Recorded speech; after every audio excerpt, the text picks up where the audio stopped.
Here. Let's hear it for Sarah Russell.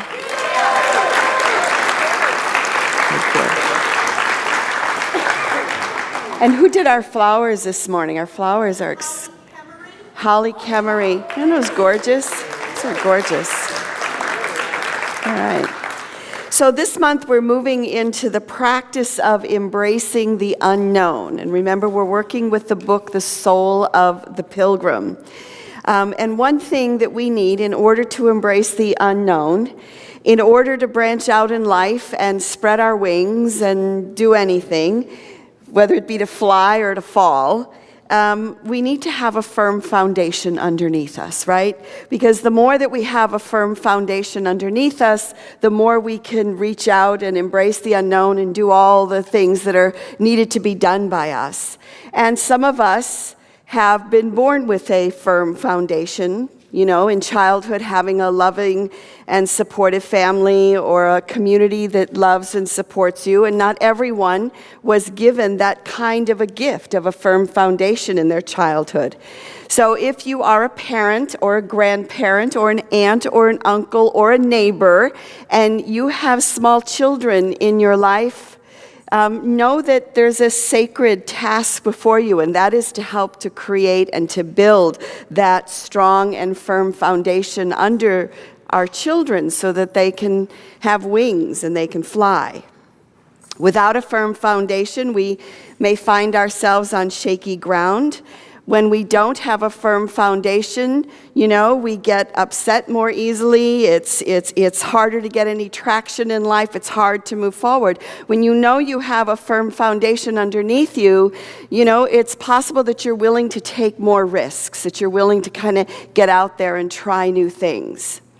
I knew my parents only lived in 2 houses in my whole life, and I knew that if everything ever fell apart in my life, like completely and totally, I knew that I could move back in with them. Now, did I want to? Absolutely not. It was no.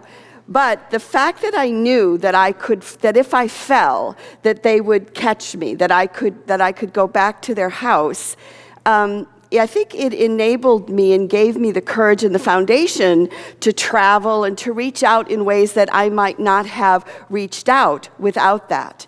And now that my children are grown, I have sought to keep our childhood home, their childhood home, for the same reason. Because I feel like as long as they know they have a place to land, then they don't need a place to land. And my daughter, when she graduated college, it took her a couple of years to really get on her feet and to find a job and, you know, to have that work for her so she could be self-supporting. And I was happy to provide that foundation for her if she needed it. My son has never needed it, and they'll probably never need it again, and maybe I'm just using that as an excuse not to sell the house. I don't know, but... So if you weren't born with a firm foundation underneath you, how do you build it? I think that one of the ways we build a firm foundation is that we reach out, we become involved in community. We create and maintain a spiritual practice. We find ways to give and receive love. And this gives us strength to embrace the unknown. The biggest is probably the faith in God. And it is Animal Blessing Sunday, so we hear a lot today about emotional support animals, right? My girlfriend has one. Because her daughter had anxiety and couldn't drive. So they got her a little dog and then she could drive. And recently a woman was kicked off an airplane because she had her emotional support squirrel with her named Daisy. And the airline says, well, we don't allow rodents in the main cabin. And she goes, but he's not a rodent, it's Daisy, it's my emotional support animal. And she had a letter from her doctor, and anyway, they threw her off, and of course it ended up on the news. And you know, we may laugh, but an animal can help us, provide for us a foundation so that we can go out and we can embrace the world. A few years ago when we were blessing animals, Johnny had given me a book about Bob the cat, who was this guy who was an addict in England, and he played music on the street, and no one looked at him. He was invisible. And then he started bringing his cat with him. Well, he found a cat, and he ended up bringing the cat with him everywhere. And the cat sat on his shoulders, and he said he'd be walking down the street, and people would stop, say hi to him, "Can I take your picture?" And he said, all of a sudden, I felt seen. And it was the support of this cat that he had to take care of in his life that enabled him, that gave him the courage, that gave him the foundation to get off. He was a methadone addict, to get off methadone, to become clean and clear, and to be able to engage with life once again. So our animals provide us with that strong support system that we need sometimes.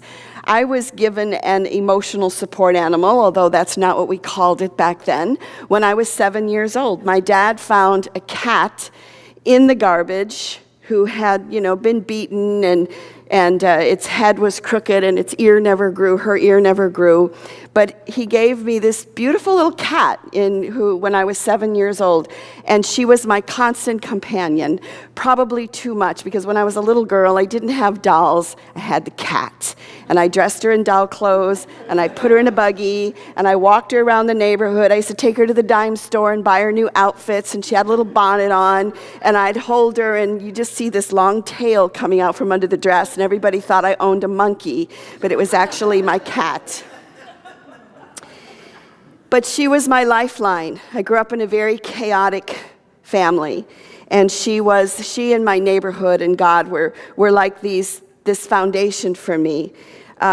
She witnessed my life. She was there as I grew. She died when I was 20 years old, so I was gifted with growing up with this wonderful, beautiful cat. So we're blessing our animals at the end of this service, and as a way of thanking them for their unconditional love and for the witnessing of our lives that they do. And our kids are going to come up at the end of the service, and they're going to do a special presentation in honor of our animals. So what helps us build a firm foundation? Loving parents, a supportive community, animals, our connection with God, and the other things, the parents, the community, the animals, the truth is they come and go, right? We move, our parents die, the dog dies, all these things are always changing. But the thing that doesn't change is God, is the presence, is spirit. And when we truly build a firm foundation with God and with faith in God, then anything can happen and we're still on solid ground. So Jesus said in the book of Matthew, he said, "Therefore everyone who hears these words of mine and puts them into practice is like a wise man who built his house on the rock. The rain came down, the streams rose, and the winds blew and beat against the house, yet it did not fail, because it had its foundation on the rock. But everyone who hears these words of mine and does not put them into practice is like the foolish man who built his house on sand. The rain came down, the streams rose, the winds blew and beat against that house, and it fell with a great crash." So, what are these wise words that we must practice according to Jesus? Well, when we look at his teachings, it's prayer and meditation. It's taking time to be alone in solitude. How often do we read where Jesus went off by himself to the mountaintop? He went off alone. It is the practice of gratitude. It is the practice of loving your neighbor as yourself, loving the Lord your God with all your heart and with all your mind and with all your strength. It is not worrying. It is seeking first the kingdom of God or the expansion of consciousness. And so we have the power to implement these practices in our daily life. And as we implement these practices, we build a rock. We build a foundation, right? And without it, when the storms come, we collapse. So how often do we know something and yet we don't do it? How often do we know the truth and then when trouble hits and the winds blow and the diagnosis comes, we fall apart? If our foundation is built on rock, on faith, then we may get knocked down, but we know that we will come out of it. So with faith, we can do anything, and with faith, we can withstand any storm that comes our way. And here's the deal. It takes work to build a foundation. It takes discipline, concentration, patience, and perseverance. Not fun words, are they? But it's like we kind of have to show up and do these things. We have to do there's sort of Saturnian tasks that we have to do. It's like, who likes to go to the dentist? Nobody. Sorry, dentist, but if there's any dentists in the house. But you have to go, right? You have to go. It's something that you have to do to maintain your health. And so it is with all these practices that we have to build the foundation. So as we prepare to venture into the unknown and move out of this building, it's only appropriate that we stop and we look back, not only at our unity foundations, but on the foundations of the people who had the vision to build this building 60 years ago. They came here every day to pray and to bless this space. I met with a religious science minister this week, and we were talking about the differences between unity and CSL, or not theologically, because it's pretty similar, but just how we've sort of shown up in the world. And she said, one of the things that I have noticed that's different about unity and like religious science is that unity communities tend to own property. And they tend to have their own buildings. And I said, I never thought about that. She goes, no, most of the time, the religious science, we're renting and we're moving around, but we don't have a solid place, or many of us have a solid place that's our own. And I thought about that, and I was wondering, what is that? And it could be that our roots are in Kansas City, in the Midwest. And, the Midwest is very solid, right? It's very practical, and it's patient. They persevere, they concentrate, they're patient, and they're willing to take what it takes, because it takes a lot to build a building. And so we're kind of in that process again. So we're going to see a video in a moment, and it's an interview with Marge Lindenau. Marge Lindenau was on staff here for over 30 years. She was here when I arrived in 1990, and she remained for another at least 7 until she died, I think. Marge is one of the most inspiring people I have ever met. She lived the unity principles. She loved the unity teachings. She was an example of love and of light. And she was one of the founders of this building, of this ministry.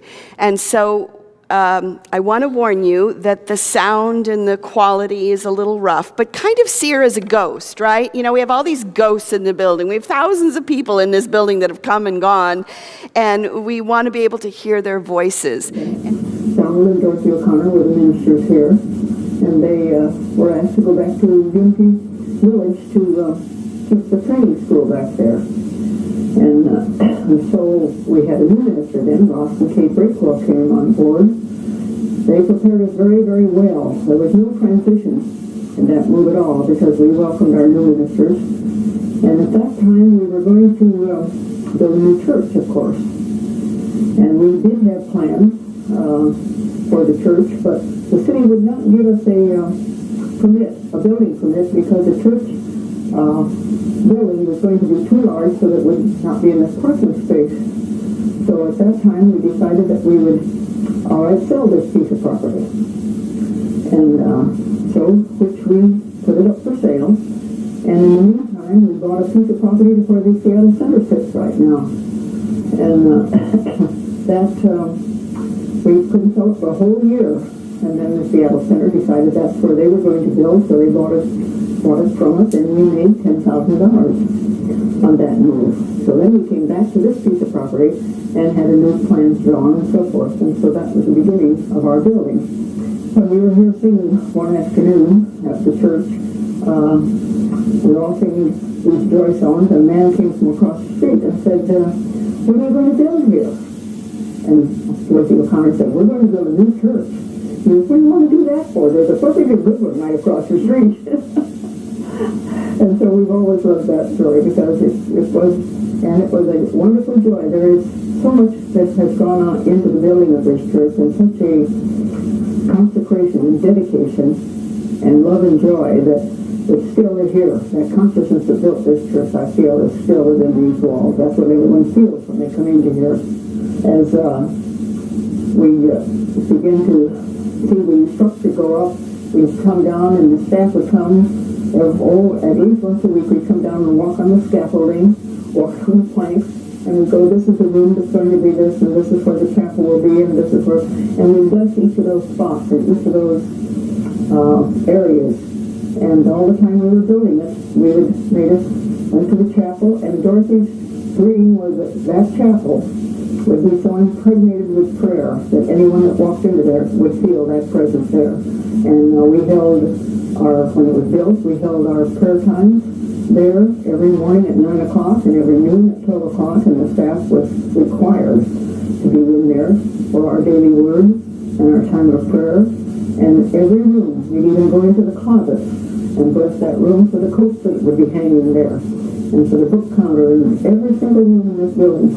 And there's a lot more that we'll be peppering our coming months with as we take an opportunity to look back. And so we see that they have